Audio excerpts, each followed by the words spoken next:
Nós três vamos nadar. Diário de bordo número 3. Olá. Tá entrando agora e já quer dar tchauzinho. Tá querendo sentar na... Coitada. Então. Nossa, tá todo coisado aqui. Como é que faz pra beber esse trem? Mostra o que é isso. Isso é o...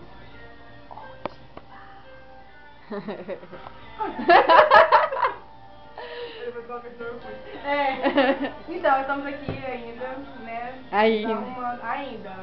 O show deve ter começado, mentira, não sei ainda não, mas daqui a pouquinho. A gente já tá saindo. Qualquer momento, estamos saindo para o Ivete, tá todo mundo muito animado, depois do Luiz, lógico, né? Vou filmar o casal feliz se arrumando. Depois nós vamos filmar você. Casal feliz!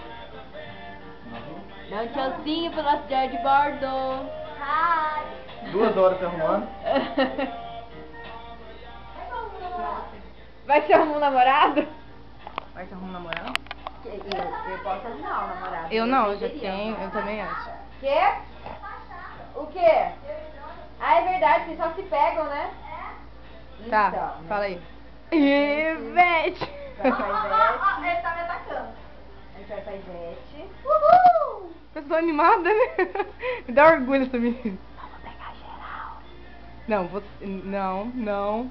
Ah, tá. Não, isso. Isso, muito bem, muito bem.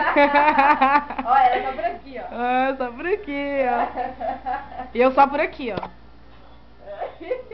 Cadê? Eu vou até achar. Peraí, deixa eu pegar o Agora se disfarce na frente do diário de bordo. É, peraí. Olha aqui. Ó. Casadíssima, cara. Ó. Tem desse tamanho aqui. Impossível que alguém vai tirar perto de mim, né? Viu, amor? Tô cuidando de tudo. Então, tá bom, né? Tá bom, fala tudo. Pagou qual a expectativa para hoje à noite? Pegação. Pegação napoliana, né?